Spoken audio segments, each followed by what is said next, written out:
Chúng ta sẽ ổn thôi, Bua, giọng nói mạnh mẽ vang lên để trấn an. Đến lúc này, Bua cảm thấy như có một cục nghẹn ở cổ và cố nuốt xuống. Có lẽ cục nghẹn này có tên gọi là nỗi sợ. Hơn thế nữa, Bua cảm thấy biết ơn bất cứ điều gì, hoặc thậm chí là nghiệp chướng, đã gửi Phinia đến đây. Nếu phải đối mặt với chuyện này một mình, không chắc cô có thể giữ được bình tĩnh. Bua nhận thấy người kia thường xuyên liếc nhìn gương chiếu hậu, dù không tăng tốc nhiều vì vẫn chưa chắc chắn. Chiếc xe kia cũng chỉ đơn thuần là bám theo. Khi đến được đồn cảnh sát, mọi chuyện sẽ ổn thôi. Nhanh như suy nghĩ, cô thấy chiếc xe bán tải màu đen tăng tốc và vượt lên bên trái. Khi xe của Phinia đi qua, cả hai nhìn vào gương nhưng không thể thấy người bên trong vì kính xe quá tối. Chiếc xe đó sau đó vượt lên. Bua cảm thấy Phinia giảm tốc độ vì không chắc chiếc xe kia chỉ muốn vượt hay có ý định gì khác. Câu trả lời đến trong vài giây khi chiếc xe đó cắt ngang đầu xe, buộc Phinia phải phanh gấp. Nếu không giảm tốc trước đó, xe có thể đã bị quay vòng. Còn bao nhiêu km nữa đến đồn cảnh sát? 5 km. Được, giúp tôi chỉ đường nhé. Phinia chuyển xe sang làn trái và tăng tốc. Cô không biết những người này là ai và muốn gì, nhưng có thể là bọn đã cố trộm đồ vài đêm trước và biến mất khi an ninh được tăng cường, hoặc chúng muốn lấy cuộn giấy papyrus. Nếu cuộn giấy papyrus không ở đây, cách duy nhất là dẫn chúng đến đồn cảnh sát. Ít nhất, nếu chúng thấy chuyện đã đến tai cảnh sát, có thể sẽ ngăn chặn được những sự việc không mong muốn. Bua thấy Phinia nhìn lên camera trước xe để chắc chắn nó vẫn hoạt động tốt, rồi tăng tốc. Phinia. Không sao đâu, Bua, giọng nói mạnh mẽ của Phính vang lên. Đừng sợ. Sau đó, cô nhanh chóng tăng tốc và vượt lên khi chiếc xe kia chuyển làn. Cô biết rằng không được dừng xe cho đến khi đến nơi. May mắn là đường lớn nên có khoảng cách giữa các xe và đủ chỗ để chạy thoát. Lời trấn an của Phinia vang lên đều đặn khi nghe thấy tiếng thở gấp của Bua. Mọi chuyện sẽ ổn thôi. Và đúng như Phinia nói, cuối cùng họ cũng đến đồn cảnh sát trong vòng chưa đầy 10 phút và ghi lại sự việc trước khi nhanh chóng trở về thủ đô vào buổi chiều hôm đó. Kể từ sự việc kỳ lạ vừa rồi, Bua im lặng suốt quãng đường, khuôn mặt vẫn còn hiện rõ sự sợ hãi. Có đói không, Bua? Không đói chút nào, Bua trả lời với giọng đều đều. Cảm giác như vẫn chưa thở được bình thường. Vậy đi tìm gì ăn rồi nghỉ ngơi một chút, người kia quyết định. Khi hết sợ, cô sẽ đói. Người nghe chỉ gật đầu. Cô có biết họ là ai không? Không biết, Phinia trả lời vừa nói vừa rẽ vào một quán ăn bên đường. Có thể là bọn đã lục lọi đồ đạc. Nạn nhân có thể mang theo thứ gì đó quý giá, như cuộn giấy mà chúng ta tìm thấy. Họ đều là doanh nhân, và chúng ta không biết gì về họ. Nhưng chúng ta không có gì. Họ không biết điều đó, đúng không? Có thể họ biết trên máy bay có gì đó và theo dõi chúng ta từ hiện trường. May mắn là chúng ta phát hiện và cắt đuôi được. Người kia nhận xét. Dù sao thì bây giờ chúng ta có hộp sọ. Phải tìm hiểu nguồn gốc của nó rồi mới tính tiếp. Cô theo dõi vụ cuộn giấy với cảnh sát nhé. Và làm vài bản sao hộp sọ. Để làm gì? Chỉ để phòng thôi. Được, tôi sẽ làm.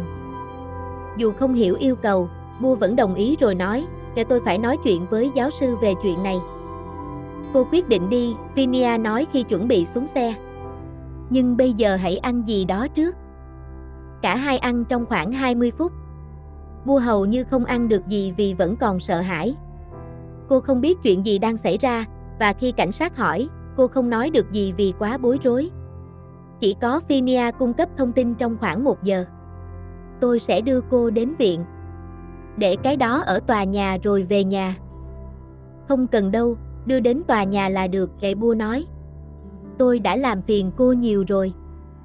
Đừng sợ, Bua, Phinia nói. Tôi sẽ bắt cô trả ơn. Tìm thời gian mà đòi nhé. Lần này Bua đã bình tĩnh lại, nói đùa. Làm sao tôi liên lạc với cô nếu có chuyện? Tôi sẽ liên lạc lại. Sao phải bí mật thế? Giọng nói bắt đầu khó chịu. Tôi còn phải quyết định, Phinia giải thích. Xem có nên ở lại đây hay về đó một thời gian nữa. Công việc của tôi ở đó chưa xong. Vậy à? Bua gật đầu. Tôi nghĩ cô đã xong rồi. đã xong, mới được phê duyệt tháng trước, hệ giọng đều đều nói. Nhưng nghiên cứu chưa hoàn thành, còn tài liệu phải gửi cho giáo sư kiểm tra. Được rồi, tôi sẽ không làm gì nếu cô chưa liên lạc lại. Tôi sẽ xem nguồn gốc của hộp sọ. Có thể nhanh được không? Tôi sẽ cố, nhưng không nhanh đâu vì tôi không chuyên. Được rồi. Tôi tin cô, lời nói đó khiến Bua nhìn người kia ngay lập tức. Dù miệng cô không tốt, nhưng kiến thức của cô cũng tạm được, Phinia nói tiếp khi thấy Bua nhìn chằm chằm. Bua định nói gì đó nhưng không nói nữa khi chiếc SUV đen dừng trước tòa nhà viện nghiên cứu sau khoảng 1 giờ. Rất cảm ơn, Phinia, vì mọi thứ, Bua nói khi nghĩ rằng cô phải tạm biệt người kia ở đây. Cô lấy túi xách có hộp sọ xác ướp ra. Chúc may mắn. Đợi thêm 2 tiếng nữa, tôi sẽ quay lại đón. Phinia vừa lái xe vừa nói. Đừng nhìn tôi như vậy, tôi vẫn chưa xong việc với cô. Hãy cất giữ nó cẩn thận và đừng nói với ai. Bushaya chỉ gật đầu đồng ý một cách lưỡng lự rồi xuống xe. Phinia đợi cho đến khi người kia đi qua nhân viên bảo vệ và vào tòa nhà. Cô thở phào nhẹ nhõm. Trong hơn 2 tuần qua, đã có rất nhiều chuyện xảy ra, đặc biệt là giữa cô và người phụ nữ đó. Dù cô gọi người đó là gì, Bua hoặc Baloy, đều là những biệt danh mà Phinia đặt ra vì không ưa từ khi còn học cùng nhau. Làm sao mà không cảm thấy như vậy được? Đột nhiên, người đó xuất hiện từ đâu không biết, với tư cách là học sinh nhận học bổng của giáo sư Nisha. Rồi vượt qua kỳ thi đánh giá chất lượng và đề cương luận án tiến sĩ trong chưa đầy 1 năm, trong khi người bình thường mất ít nhất 1 năm rưỡi đến 2 năm mới qua được. Sau một thời gian, Bushaya bắt đầu xuất bản nghiên cứu đầu tiên của mình như thể muốn tốt nghiệp trong vòng 3 năm, trong khi người khác phải mất 4 đến 5 năm. Giáo sư bắt đầu kéo cô ấy vào các dự án nghiên cứu và dự định sẽ cho cô ấy đảm nhận vị trí nhà nghiên cứu chính tại viện đang được thành lập. Chắc chắn rằng không chỉ có mình Phinia trong lớp cảm thấy ghen tị đến mức đặt biệt danh cho cô ấy là con cưng của giáo sư. Về phần mình, cô bị gửi ra nước ngoài, mang theo những chiếc hộp và quan tài, đi bộ 10 đến 20 km mỗi lần, chưa kể đến nguy hiểm từ những kẻ cướp thường xuyên đến để ăn cắp đồ cổ để bán, như đã gặp ở hiện trường.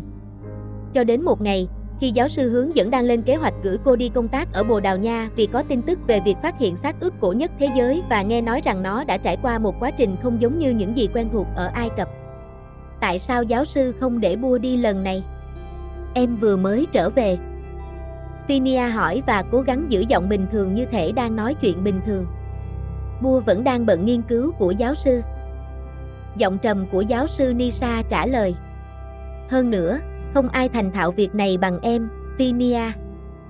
Nhưng em muốn ở lại đây một thời gian. Phinia, khi đó vẫn là nghiên cứu sinh tiến sĩ, trả lời. Giáo sư gửi em đi nơi khác thường xuyên, vậy khi nào em mới tốt nghiệp? Bạn bè đã vượt xa em rồi. Và rồi Phinia gặp phải câu hỏi khiến cô không thể trả lời.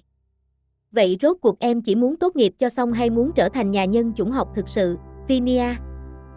Câu hỏi đó khiến người bị hỏi im lặng.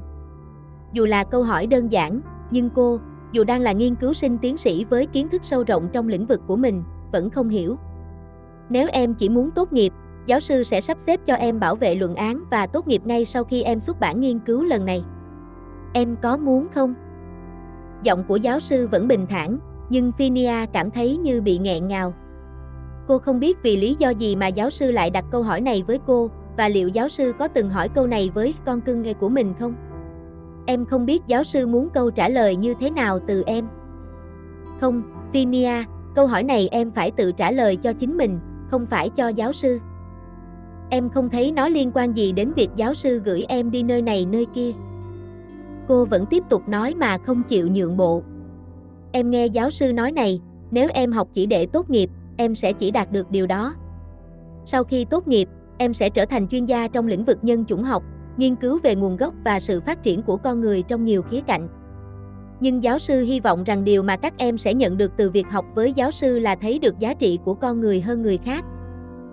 Sau đó, giáo sư hướng dẫn nhìn thẳng vào mắt học trò của mình. Hãy suy nghĩ về điều đó, Phinia, và tuần sau chúng ta sẽ nói chuyện lại.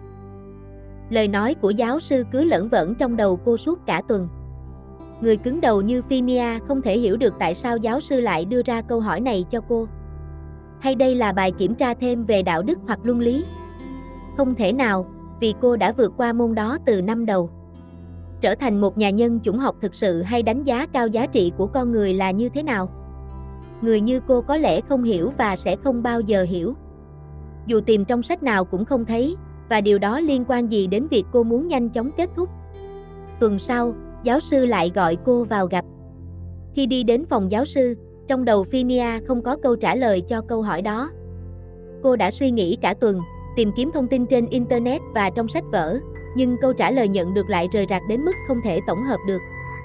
Tuy nhiên, câu hỏi đầu tiên mà giáo sư hỏi khi Phinia ngồi trước mặt là: "Em có nghe tin về việc xương Eretus bị đánh cắp không, Phinia?" Người bị hỏi chỉ gật đầu chậm rãi. "Nếu định giá, em sẽ định giá bao nhiêu cho bộ xương người gần 1 triệu năm tuổi?" "Em không biết," hệ nghiên cứu sinh tiến sĩ của giáo sư Nisa trả lời một cách bình thản. "Nếu tổ tiên hoặc họ hàng xa của chúng ta biết rằng con cháu của họ đã đánh cắp cả xương của họ để bán, có lẽ họ đã nhanh chóng làm cho Sapiens, người hiện đại, Homo sapiens, tuyệt chủng rồi. Họ sẽ không để cho tiến hóa rồi làm những điều như thế này. Em nghĩ sao? Hay họ đã nhanh chóng tuyệt chủng trước vì không muốn ở lại để chứng kiến những điều này?" Khi nói xong, giáo sư cười nhẹ. "Đến thời đại này, mọi thứ đều được định giá, kể cả giá trị con người," vị giáo sư nói thêm. "Với tư cách là một nhà nhân chủng học, tôi phải nói rằng tôi khá thất vọng." Phinia chỉ gật đầu dù vẫn chưa hiểu rõ ý của giáo sư muốn truyền đạt. "Em muốn kết thúc chưa?" "Em không chắc." "Vậy thì tôi sẽ quyết định cho em. Ngày mai, em đi làm thủ tục nghỉ học ở đây và chuyển tín chỉ sang trường sau đại học. Tôi sẽ cho em chuyển sang học với bạn của tôi ở nước ngoài bằng học bổng mà tôi đã dành cho em. Ở đó, em sẽ có thể hoàn thành trong vòng 2 năm. Công việc nghiên cứu mà em đang làm dở ở đây, Bua đã hứa sẽ tiếp tục làm cho em." "Em không hiểu." "Em muốn kết thúc nhanh, tôi đã tìm cách cho em." Phinia không trả lời gì thêm vì lúc đó cô đã bối rối và rời đi trong sự ngạc nhiên. Tại sao đột nhiên giáo sư lại muốn cô chuyển sang học ở một trường đại học nước ngoài và hoàn thành ở đó? Lúc đó, Basea, một nghiên cứu sinh tiến sĩ năm 3, đi ngược chiều lại. Khi thấy Phinia, Bua lập tức quay lưng lại. "Bua," Phinia gọi lớn khi người kia quay lại. "Giáo sư nói rằng cô sẽ tiếp tục làm nghiên cứu thay tôi." "Ừ đúng vậy," Basea trả lời một cách bình thản. "Cô định chiếm công lao của tôi sao?" "Tôi đã làm được một nửa rồi." "Giáo sư nói rằng cô sẽ không ở đây, nên tôi sẽ tiếp tục làm," Bua trả lời. "Không phải sao? Cô đúng là con cưng của giáo sư," Phinia nói với giọng mỉa mai. "Tùy cô nghĩ," Busea nhanh chóng cắt ngang. Cô không muốn tranh cãi với người phụ nữ này, không muốn giao tiếp, không muốn nói chuyện. Thật tốt khi giáo sư sẽ cho Phinia học bổng đi nước ngoài, vì mỗi lần gặp nhau ở tòa nhà này, Phinia luôn tìm cách mỉa mai Bua. Bua không bao giờ hiểu tại sao. Cô đã làm gì khiến Phinia không hài lòng, mặc dù hầu như chưa bao giờ nói chuyện với nhau. Trong công việc, họ thường thông qua người trung gian như giáo sư hướng dẫn hoặc bạn thân như Phan. Về dự án nghiên cứu mà người kia đang cáo buộc cô, cũng là giáo sư gọi cô vào nói chuyện và yêu cầu cô tiếp tục, và Bua đã đồng ý vì biết rằng khi giáo sư yêu cầu, cô không thể từ chối. Và hôm nay, chủ nhân của dự án nghiên cứu đang đứng trước mặt cô. Hay đây là nghiệp chướng dưới một hình thức khác? Có lẽ gần đây Bua đã làm ít việc thiện quá. Nếu cô muốn lấy lại thì cứ lấy. Đó là của cô. Tôi không thể lấy từ chủ nhân nếu họ không cho phép. Tôi không muốn có tên cô trong công trình của tôi. Dù là tên thứ 2 hay thứ 3, trong danh sách tác giả công bố, tên thứ nhất là nhà nghiên cứu chính, tên thứ 2 và thứ 3 là nhà nghiên cứu phụ, tôi cũng không cho. Đừng nghĩ rằng tôi muốn công trình của cô, Busea nói. Cô hãy tự đi nói chuyện với giáo sư. Khi nào quyết định xong thì báo cho tôi biết, hoặc để người khác làm cũng được. Tôi không muốn dính dáng đến công trình của cô. Nếu không phải giáo sư yêu cầu, tôi cũng không muốn dính dáng. Chủ nhân mạnh mẽ thế này, dù có công bố cũng lười làm lễ tẩy uế vì chủ nhân chắc sẽ theo đuổi. Bua, cô quá đáng rồi. Muốn lấy công trình của tôi mà còn nói xấu tôi. Giọng của Phinia bắt đầu cao lên đến mức những người xung quanh bắt đầu chú ý, nhưng không ai dám can ngăn. Đi gọi Phan đến can ngăn đi, Bua nghe thấy ai đó nói từ phía sau. Phan là bạn thân của Bua từ thời học thạc sĩ. Cô mới là người quá đáng, Phinia. Hãy biết rằng nếu không phải giáo sư yêu cầu, tôi sẽ không dính dáng. Đặc biệt là những gì liên quan đến cô. Phiền phức, ồn ào, làm mất thời gian ngủ của tôi. Để nói xong, cô quay lưng đi ngay lập tức. Cô và tôi sẽ thấy nhau, Bua, chủ nhân tên gọi, nhưng Bua không quan tâm, không thèm quay lại nhìn và bước đi với sự bực bội vì thiếu ngủ. Càng bị khiêu khích, cô càng tức giận. Ngày hôm sau, Phinia viết đơn xin nghỉ học và biến mất. Một tuần sau, Bushea nhận được thư từ trường cao học thông báo về việc điều tra kỷ luật và đạo đức liên quan đến việc mạo danh công trình. Thật là tệ. Cô có thể bị đuổi học. Phinia đã để lại một quả bom cho cô. Khi nào có cơ hội, Bua sẽ trả thù. Hoặc nếu không có cơ hội, cô cũng chúc Phinia đi đến nơi cô thích.